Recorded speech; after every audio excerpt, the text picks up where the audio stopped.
Hi guys, James at Rampant Lion Reviews again for you today with another beer review. For this one we are going to have a look at another collaboration beer, and this one is half Norwegian on the home side and half American on the away side, and both of the breweries involved here have a very good reputation for the hazy New England style IPAs, so I'm really curious to see what they have in store for us with this one. So for this review then, for the home side, like I said, we're going to go up to Norway, we're going to go to Oslo and have a look at another beer from Amundsen Bryggeri, and this is one that they've done in collaboration with Finback Brewing, who are from Queens, just out to the east of Manhattan in New York in America. A very well respected brewery these days actually. The beer itself is called the Fade to Green, and it's a New England IPA coming in at 6.5% ABV. I'm guessing that the name of this one is a kind of tongue-in-cheek reference to the Metallica song from the Ride the Lightning album. One of their softer ones actually, but I really quite like the guitar parts and stuff in that. But hopefully this is another good beer. I've never done a dedicated review to Finback, but hopefully I can fix that when I go over to the States in August. That's one of the breweries that I really want to visit when I get down to the New York area. But Amundsen, I've been to their original place that they have just outside the town hall in Oslo, and it's really nice. I should have done an out and about video there, but that was before I actually started filming those. But like I say, Amundsen I know are a very good brewery. Finback, the collaborations that I've had involving these guys have always been very nice as well, so hopefully this is another good beer. But knowing these breweries, I'm guessing that it probably will be. We'll just need to see how we get on though. But yeah, as is usual with my reviews then, I'll tell you a little bit about the breweries involved before we taste the beer. If you want to get straight to the tasting, just fast forward. All the usual links are in the description below. That's the brewery websites, the link to my other reviews that I've done both from Amundsen Bryggeri, and a link also to my reviews that I've done involving Finback Brewing. I need to get some dedicated reviews done to them at some point, but there's all the usual social media down there as well. If you want to see more reviews, do please consider subscribing to the channel.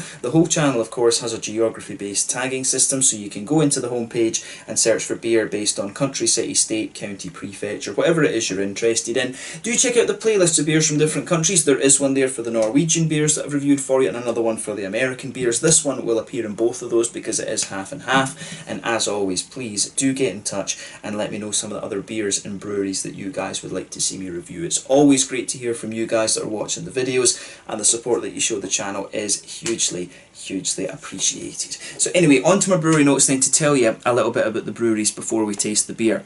So, Amundsen Bryggeri, as I already mentioned to you, are based in Oslo, the capital city of Norway, and the brewery itself is part of the Akerhus Group, which owns a number of bars and restaurants around the city. And the main men in this company are Ole Johan Tollefsen, Bore Jensen and Tom Erik Andreasen. So the first brewery was part of a gastropub in Stortingsgaten, which is just outside of the main town hall in Oslo, and this was just a very small operation, and the key man in getting this established was Tom Alfred Oimo, who'd been a home brewer for a number of years. So the brewery expanded, and by 2015 they were producing around 200,000 litres of beer per year, and they'd become quite established within Norway at this point, having opened up a larger brewery out in Nydalen. So in 2016, the parent company purchased the property company Hauketo Eiendom, and with this they acquired the Bjørnedevine Fyrton, if I'm pronouncing that correctly. The Norwegian pronunciation is a bit different from the Swedish pronunciation that I'm used to, but they purchased the Bjørnedevine for Fyrton property in the Hauketo to the south of Oslo, and this was turned into a 3,500 square metre brewery, and the brewing began there in late 2016, with the new brewery capacity being around 1 million litres of beer per year. So the brewery equipment came from Braukon in Germany, the canning line came from Italy, and the total investment in this site was apparently 16 million Norwegian kroner, so pretty impressive I have to say. But the managing director of the brewery is Jeffrey Jansen van Vuren, and Matthew Thomas and John Hudson are the others involved in the daily running of this facility. The artwork on the cans, of course, is very distinctive, and this is designed by the American Peter John de Villiers. And as of February 2020, when I'm filming this review for you, according to Untappd, they've produced around 70 different types of beers. And I have to admit, I would have thought that it would have been a bit more than that, because, you know, the Amundsen brew pub, I'm guessing, would have brewed a lot of different pilot batches and things like that. But I guess it's maybe more accurate to say that there's only about 70 or so different beers listed from Amundsen on Untappd. I really would have thought, with the amount of cans and things, with the amount of Amundsen cans and stuff that seem to go through Kiosk and some of the Scottish and English beer shops, that I follow on social media, I'm surprised that it's only 70. I thought these guys had produced a lot more than that, but I think it may be. But you know, Untappd, it's only really taken off within the last kind of 6 or 7 years, if I remember rightly. Correct me on that if I'm wrong. But yeah, I'm surprised that there's that few Amundsen beers listed on there. But a very good brewery in my experience. Mainly they're doing the hazy IPAs these days. They've also got the dessert stouts. I reviewed the Zygote for you a few videos back, which was very, very nice. But yeah, definitely a brewery that you want to check out if you're interested in Norwegian craft beer. These guys, along with Lervig, are probably the best known Norwegian breweries these days. You've got loads of other ones up there though, but not so many of them. I think Servicium might be the other one that have made a fairly big impact outside of Norway. Nøgnø, of course, were the ones who really kicked things off up there with Keitel Jikjun, who now owns Solo Brewery down in Crete. But the Norwegian beer scene is kicking off a lot, and they've got some very, very nice beers up there, and I do want to review more at some point soon. But yeah, that's all you really need to know about Amundsen Bryggeri for the moment. If you want to learn more, of course, you can check out the brewery website in the description below. You can follow them on Facebook and Instagram to keep up to date with all the latest goings on, and of course you can check out the Rate Beer, Beer Advocate and Untappd pages for more information on all those different beers that they've done. So yeah, on to the American side of things then, Finback Brewing. Second part of my notes. So Finback Brewing, these guys are based in the Glendale area of Queens in New York, which if I remember correctly is on the southern part of Long Island. Either that or it's a different island. I forget how all those islands go together in that area. But as I say, this is out to the east of Manhattan, and the company was founded by Basil Lee, who's a former architect, and Kevin Stafford, who was previously a graphic artist, graphic designer, but the pair of them were also home brewers. But the company was founded back in 2011. But it took them a while to find their location, and they settled on their current brewery in 2013, and they produced their first beers there in 2014, with the tap room opening a short time later. But apparently the name Finback comes from their location. They're located about a 30-minute walk from the nearest subway station, because the two lines that are close to them kind of diverge away from each other, and these guys are right in the middle of that. So they basically termed it a beached whale. Originally they were going to call the brewery Narwhal, but then Sierra Nevada released their kind of famous Narwhal Imperial Stout. But initially, apparently, Sierra Nevada had agreed to withdraw the name because the beer sold out. But then it went on to win a gold medal, and they changed their minds. And you know, the guys at Finback thought this wasn't a very good idea to challenge it, probably just because of the sheer size of Sierra Nevada, of course. But this all happened. This happened before the brewery had opened its doors, so that was probably the reason why they decided to change their name as well to Finback. You know, it's just the easier thing for them to do, but they've become pretty well known off the back of that, and I think it's quite a catchy name, to be honest. But over the last few years they've been gradually expanding, and they're now working on a second brewery in the Gowanus area of Brooklyn. And this is also going to have a distillery, a coffee roastery, and a dumpling shop. Apparently, you know, dumplings and beer actually in Japan, gyoza and kuraftobiru always go together really well. So I can see that working quite well. And they also have a farm outside of the city as well. And as of February 2020, when I'm filming this review for you, according to Untappd, they've produced just shy of 400 different types of beer. So a very, very prolific brewery, these guys. And like I said, this is one that I hope to visit when I find myself in the New York area. Back out, and that'll be in August or maybe very late July. We'll just need to see what the plans are for that. But yeah, Finback are one of the breweries that I really want to visit in the New York area. So yeah, that's all I'm really able to tell you about Finback Brewery for the moment. If you want to learn more, of course, again, you can check out the brewery website. You can follow them on Facebook and Instagram to keep up to date with all the latest goings on, and you can check out Rate Beer, Beer Advocate and Untappd for more information on all the different beers that they've done. Give me some recommendations as well, actually. If you're watching from New York, give me some recommendations of the must-have beers from Finback, because I will need to pick a few cans and things to bring away with me when I go out there. But you will see an out and about video there, I'm pretty sure of that. So yeah, let's get on and actually have a taste of this beer then. So just to tell you about this one is a 6.5% New England IPA. The malt base is Pilsner, Carapils and Flaked Oats. It also says on the can that it's got a little bit of lactose in it, and the hops in this one are Azaka, which we know is lovely tangerine and orangey with a little bit of tropical note, Galaxy from Australia, which is a lovely big passion fruity one, Simcoe, which is the original American, the more lighter, kind of almost milky passion fruity hop, Citra, the classic mango with all these little complexities, and Chinook, which is the big grapefruit and piney resinous beast. So we've got a very nice selection of hops in this one. But yeah, this one, 6.5% New England IPA. There you can see the artwork on this, that distinctive artwork from Amundsen Bryggeri. I'm not sure about it, but if I remember rightly, I think this brewery, Amundsen, they might be named after Roald Amundsen, who was a famous Norwegian explorer. I forget exactly what it was he did. He went to one of the poles, and I forget if it was the North or the South Pole, but quite a famous Norwegian explorer, Roald Amundsen. I think that's where they named themselves from. But there you can see Peter John de Villiers' lovely artwork there. There's the symbol for Finback Brewing with the nice whale there, and if you go to the bottom there you can see Amundsen Bryggeri, and you can see the guitar. Like I said, I think this is a reference to the Fade to Black from the Ride the Lightning album by Metallica, but a lovely looking beer, this one. Without further ado then, let's get it out and we'll get on with the taste. And I'm really curious to see what this has in store, and as soon as you open this you can smell these lovely hops coming out of this one. I actually bought this one before I went to Scotland, so this one has been sat in my fridge for about 10 days, something like that.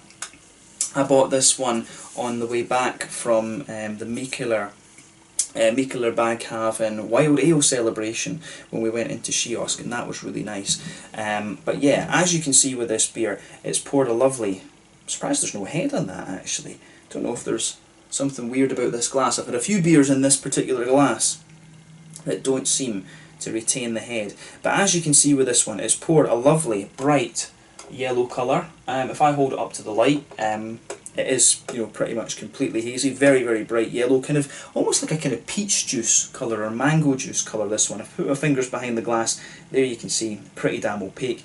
I don't know what's going on with the head with this, because you would have normally expected this beer to have a little bit of head, but yeah, it looks pretty damn nice. One or two big bubbles sticking towards the bottom of the glass, but you can see there is a steady stream of a few little ones going up there towards the bottom where that head should be. I would expect the head on this one to be a kind of cream colour, or you know, a sort of perfect white, but nothing overly surprising about this beer in terms of its appearance when you consider what style it is. New England IPA. I'm just surprised that there wasn't any head to this one. That's just a bit strange actually. I don't know if that is something just with this glass actually. I'll need to check that out.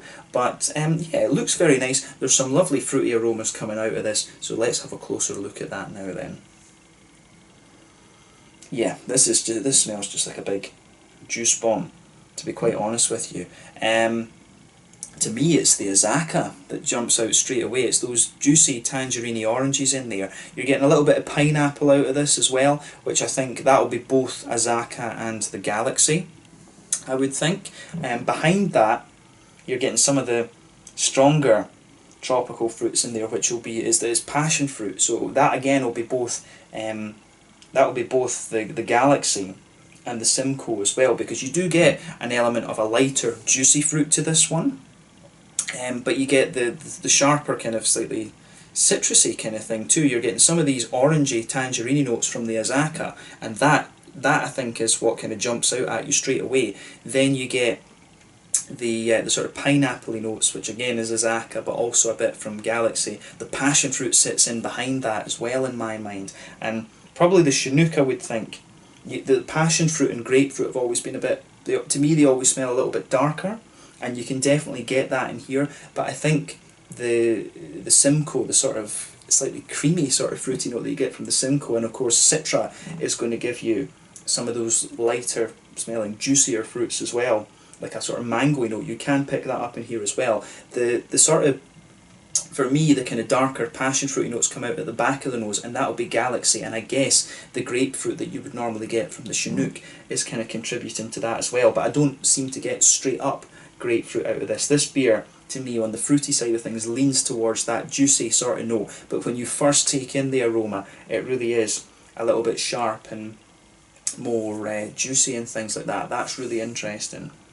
Yeah, I really like how the aroma in this one goes together. It really leans towards that fruity, juicy end of the spectrum. Of course you've got malty things in there too, but it was the fruits that I mentioned, so we focus on that first this time. Usually we do it the other way around, of course, but the juicy fruity notes that are in there are really, really very nice. Yeah,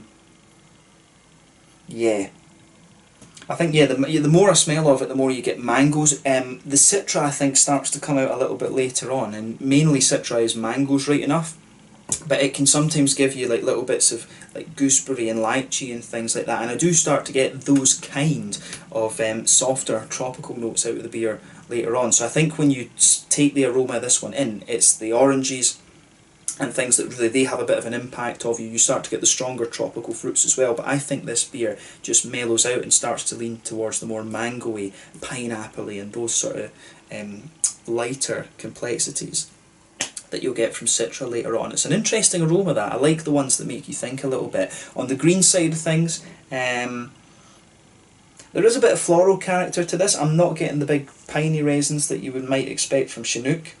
And of course it all depends on when during the boil that those have been added, because if you want bitterness, as you would have in a West Coast IPA, you basically add the hops straight away as soon as you get it up to 100 degrees, but if you want flavour and aroma, you add them later on, and that's where the New England focus is more is. But in fairness, the West Coast IPAs have that as well. They just add a lot of bittering hops in the beginning usually. But for me, the green side of the hops, it's got a bit of floral character, but it also has a really nice kind of lighter grassy side to it as well. I think it really leans towards that grassy end of the spectrum. But on the malt base, you can really pick out some of the oaty creaminess in there. You can pick out the lactose as well, because it, pardon me, it just has a little bit of that kind of more almost milky type smoothness to it, and you get a little bit of that biscuity quality coming out of this one as well, a little bit like the McVitie's digestive biscuits. I'm not sure, I mean, Americans will be watching this review, I guess, so we're more talking about kind of cookies, if you like. Always annoys me that, biscuits versus cookies, man, it's annoying. But yeah, more of a kind of McVitie's digestive biscuity sweetness there as well, but mainly quite a smooth kind of oaty creaminess there, and the lactose is just making it smell that little bit more milky and slightly sweet almost. Actually, there are one or two wee almost milkshakey elements to this, but I think the fruity, the juiciness of the fruits in this is also kind of amplifying that a little bit. But yeah, we've spent a good bit of time on the aroma there. This one to me is quite an interesting one. The fruity side comes out really quite nicely and quite complex actually, so a really quite inviting beer, I have to say. So take a bit of time and enjoy the aroma before you get stuck into it, but we're going to taste it now. This one is the Fade to Green, a New England IPA coming in at 6.5% ABV from Amundsen Bryggeri in Oslo in Norway, and Finback Brewing from Glendale in Queens over in New York in America. One that I really want to visit. Let's get stuck in. Sláinte, skål.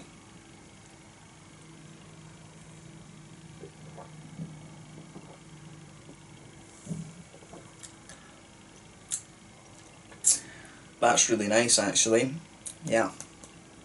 I think I've caught this one just at the right time. As I've said in previous reviews, I always find that if you drink New England IPAs too early, you get too much green out of them. I think you have to let these mellow out a little bit so that you get the fruitiness, and you also get a little bit of that kind of hazy malty sort of thing. The West Coast IPAs, I think that's not quite as important. I think you can drink those a little bit fresher and get the big green bitterness out of them, and it works. But I think with the New England IPAs, you want them to be that bit smoother and juicy. I think these need, maybe like 3 weeks-ish to mellow out a little bit. A few of you guys that have been commenting seem to have agreed with me on that as well. I think the New England IPAs do need a little bit of mellow out time rather than being dead fresh.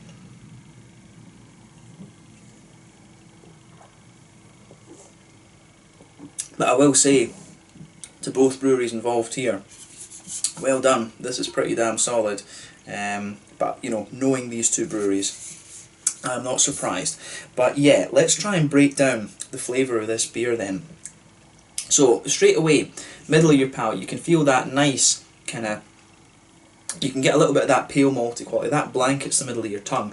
As you progress further into the aftertaste, it gradually smoothens out a little bit. This beer, compared to other New England IPAs that I've had, this one isn't quite as thick, but I mean, it's 6.5%. It's not the thickest one, and I found that with some of the American beers, actually, I find that the mouthfeel of some of the American beers isn't quite as thick as some of the ones that we get here in Europe. It could be the water, right enough, different kinds of water and things like that. And the thing when you have Nordic beers, the water tends to be, very very kind of minerally and stuff like that, so it feels very, very clean. So maybe that's something that we also need to consider with this beer. But to me, this just feels a little bit lighter. But then again, for me as well, the New England IPAs, the higher the alcohol goes, the thicker they become, and that's just because of the malt base in them and the more oats and stuff that you've got to put in there. And 6.5% is a fairly standard ABV for a Nordic IPA in my experience. But this is really, really very nice. So you get, as I say, you get that smooth pale malty quality. It gets a little bit sweeter and smoother the further you go into the aftertaste. If you go into the very centre of the tongue, you've got a nice little bit of the biscuity quality coming out. Like I said, it was Cara Pils malt, I think, that was in here, and you can really get that sweetness there in the middle of the palate. That will be what's covering the alcohol. But as you move out from that, you get a little bit more kind of graininess from the biscuit flavours as you reach the kind of edge of the tongue. But if you go towards the back of the palate again, the more you progress into the aftertaste, you can feel the Pilsner malt in this. It just gives you that little bit of crispness, if you like, and that does seem to be a trend with these these types of beers over the last maybe year or so. Breweries have been starting to put Pilsner malt in there to give you that little bit of drinkability, at least with the lower alcohol ones. I'm not sure if it's done with the big boys, the 8%ers and things like that.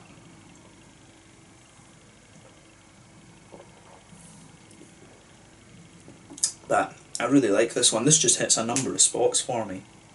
Yeah, but you do get some of that sweeter kind of lactosey note just as you push forward on the tongue. If you go to the very centre where the biscuity notes are and just come forward, you'll see the sort of lactosey quality, that slightly sweeter note coming out of this one. And as you go further into the aftertaste, I think that just grows and grows and grows. But yeah, I really like how this all goes together. In terms of the hoppy side of things then, let's focus on that. We'll look at the green side of the hops. Back corners of the palate, I think there's a wee teeny touch of earthiness there, but it's quite minimal. That very soon changes to be a nice big floral aromatic thing. As you come further forward, you do get a little bit of a kind of slightly spicy note out of this. I don't quite get the big pine resiny notes that you might expect from Chinook actually, and that's quite interesting because I have tried single hop Chinook beers before, and I wasn't that keen. I always thought Chinook was good in as a mix in other things, but I think depending on what you mix it with, it does show some really different qualities. So that's another project for the channel, is to try some more Chinook beers. But you do get a nice floral aromatic note on the sides of your tongue with this one, and as you go round the front curve of the palate, that mellows out and just becomes a little bit lighter and grassy. Behind the front curve of the palate, of course, that's where you get the little oily bubble, as I always call it, where these juicy fruity esters start to push their way out of the beer. And for me, this one really has quite a bit going on.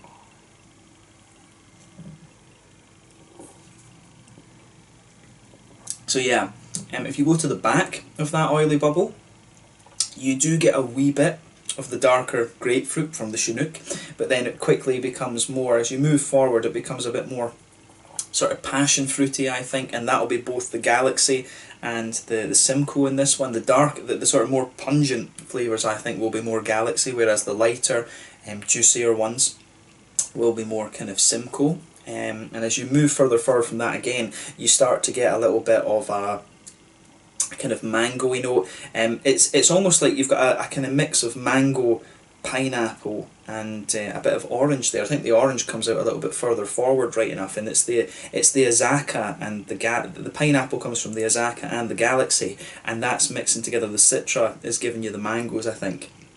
And those are all just kind of mixing together really quite nicely actually. This beer is actually quite sweet in terms of its fruitiness, just behind the front tip of the tongue. So oranges, pineapples and a little bit of mango there, and then as you go further back from that tip of your tongue, gradually it moves into those darker tropical fruits, like I was saying, the passion fruit and the grapefruit there. But I mean, overall this is really nice. It really leans towards those juicier fruits later on in the flavour. The other flavours that are lingering there in the aftertaste, it's probably a bit of the biscuity malt, a bit of the kind of lactosey sweetness, and also some nice kind of grassy notes out of the beer as well. But overall, it's really quite nice, this one. I like how it goes together. And to be honest, out of the Amundsen beers, I've had some really good IPAs like Space Tiger. There was the one they did with Lervig, Even More Cowbell. They also did one that I had recently with Fierce Beer as well. I forget the name of that one. But out of the IPAs I've had from Amundsen recently, I think this has been really quite nice. I also had the one with that they did with Wylam Brewery, and probably this one's actually fairly similar to that in terms of its mouthfeel. It feels a little bit, pardon me, more light and drinkable actually. So yeah, definitely one of the ones that I've enjoyed quite a lot recently. So yeah, check this one out if you get the chance. I think it's still quite widely available. In terms of the mouthfeel then, I would say